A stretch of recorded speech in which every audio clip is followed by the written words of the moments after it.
The day began with presentations from Shelter, explaining their vision for a garden city on the Hoo Peninsula.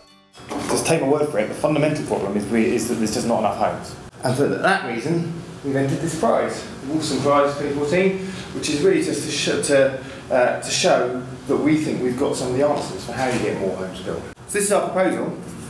It's for a new garden city that we call Stoke Harbour in the Hoo Peninsula. But crucially, of course, our primary focus is about building homes for people.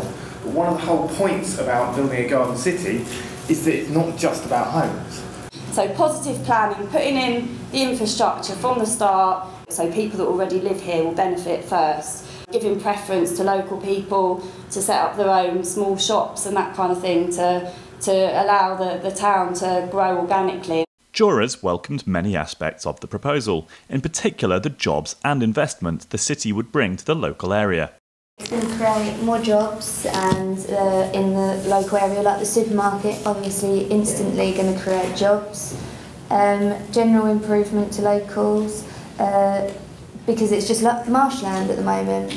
So obviously the area could be utilised a lot better than what it is at the moment. Yeah. And improve transport. But jurors queried whether these promises could be delivered and were unsure what the benefits would be for the wider area. The main question we came up with is, where's the money going to come from to fund it? You say that there will be jobs in hospitals, schools, etc. Will there be any provision for other jobs? And number 3, how to ensure it doesn't become run down in the future, i.e. Milton Keynes. 3 independent experts explained why they were for or against building a new garden city on the Hoo Peninsula. And the whole premise of the town was that you'd build the town, then you'd give it to the people afterwards, actually, in the community land trust, which is pretty much the offer here from Shelter today. It actually works, because if you actually look at Letchworth now, 110 years on, there is a community land trust or similar in Letchworth. It's got assets of £127 million. It actually puts back into the town each year £7.5 million.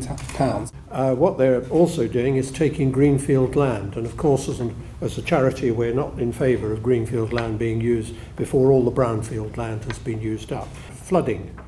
A large part of Stoke Harbour would be in a floodplain. And it's no good saying it's a low flooding risk, it's not. We estimate around 3.5 million renters are in unsuitable accommodation at the moment, waiting for first-time buyer prices to come down. They're over 200,000 at the moment. There's a whole generation of young people, myself included, that feel like we're not going to have a stake in future Britain. Having heard these arguments, jurors particularly wanted reassurance on flooding risk and the environmental impact. Why can't we develop existing houses that are run down? What are the problems with building on greenfields? The concerns, one for this particular project is flooding. So there need to be some evidence to ensure that the people that are buying these can insure them. The jurors then presented their case for the garden city and their recommendations to Shelter on how to improve the offer. Our main reason for supporting the garden city is because we basically need more housing in Medway.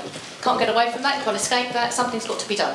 And good community spirit, because it's new to everybody. So the more information that's out there, the more people will be aware of what's going on. Have a citizens' charter, put more guarantees by the companies who are involved in writing, and making that publicly available. Shelter will use this feedback to ensure its proposal for a garden city is in line with local needs and addresses their concerns.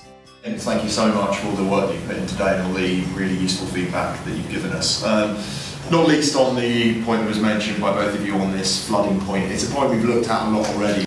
One what I think is really interesting that's come back from you is already the kind of strong sense of community spirit from you all about this proposal. We need to make sure that we can follow through to make sure that this actually happens. And the second thing is, it has to look like what you say it's going to look like. All of this is being taken on board so that we can go away and really think about how we can improve this. At the end of the day, the jurors voted in favour of building a garden city on the Hoo Peninsula by 14 to 2.